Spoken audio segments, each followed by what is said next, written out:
Iniutos na ng LGU ng Canlaon City sa Negros Oriental ang evacuation ng mga residente sa 4 na barangay. Ito'y matapos pong itaas sa Alert Level 2 ang bulkang Canlaon sa isla matapos itong mag-alboroto. Mag-aalas 7 kagabi nang makunan pa nga ng mga residente sa Canlaon City ang pagbuga ng makapal na usok ng bulkan.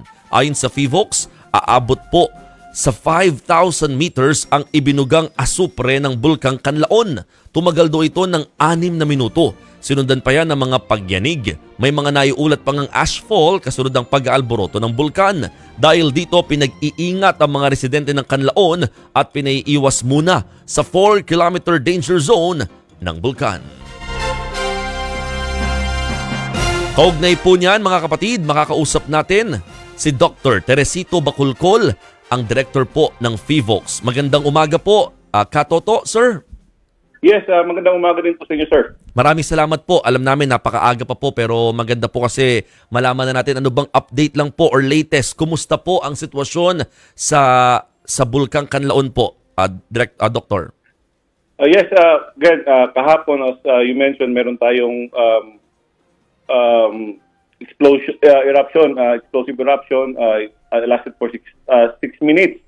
And meron tayong mga nakuha mga reports na nagkaroon ng sulfuric odor and ashfall and rumbling sound sa mga karatig lugar sa Canlaon Volcano. So particularly, may ashfall sa may Bago City, sa may Ilihan and Busay barangays, sa may La Carlota City also, sa may Barangay Araan, Gintubdan at saka sa may Barangay Yubo, pero din pong ashfall sa may La Castillana, sa may Barangay Robles and Barangay Masulog.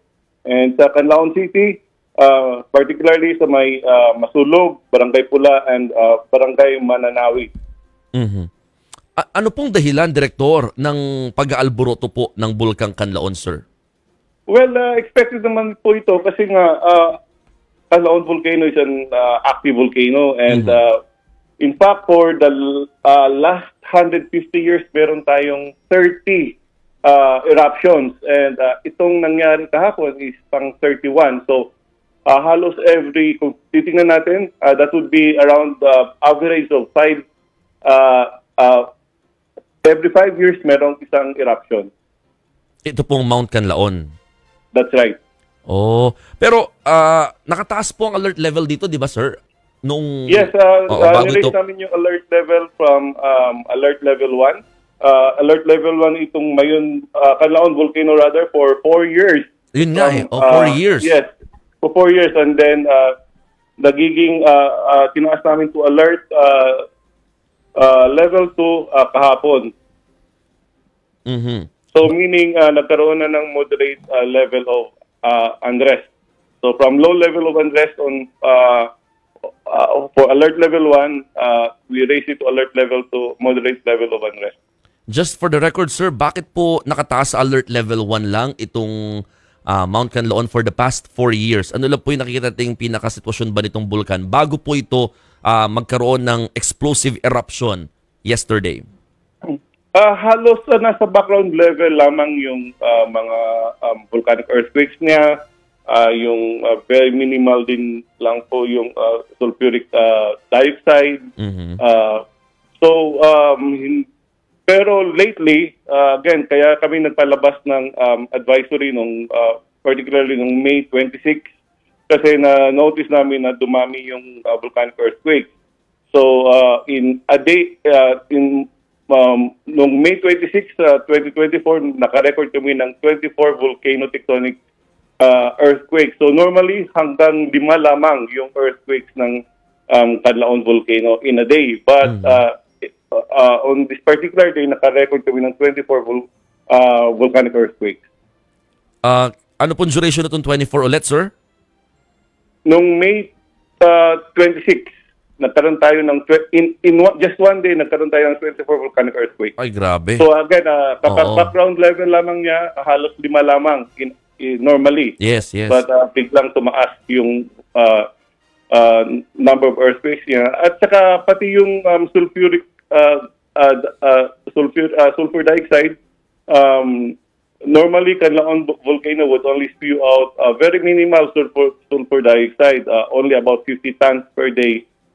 Pero since May, halos hindi bababa sa 1,000 tons per day. Although noong June 2, nakapag-record tayo ng 797 tons a day. But this is still way above the yung about 50 tons a day na background level ng Canlaon volcano. Hanggang gaano po katagal natin makikita yung pag-aalboroto po na yan, Director, o yung mga mas marami hong pagyanig at saka yung mga paglabas po niya ng asupre?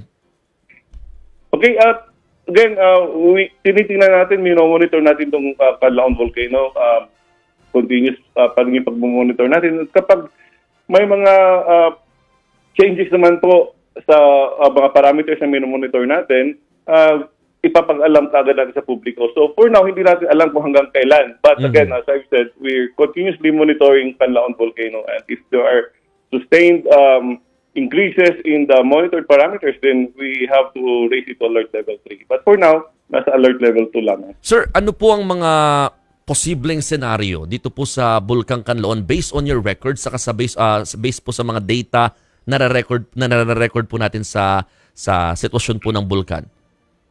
Okay, so again, yung current outlook natin, if the monitoring parameters are sustained, pwede magkaroon ng phreatic and short explosive eruptions may occur, and this will produce small magnitude hazards that will endanger yung areas within the 4-kilometer permanent danger zone. Or if yung seismic ground deformation at saka volcanic parameters would worsen, magmatic eruption may take place. And kung magde-decline naman itong monitoring parameters natin, we will have to again step down to alert level 1. So tatlo yung tinitingnan natin na possible scenarios.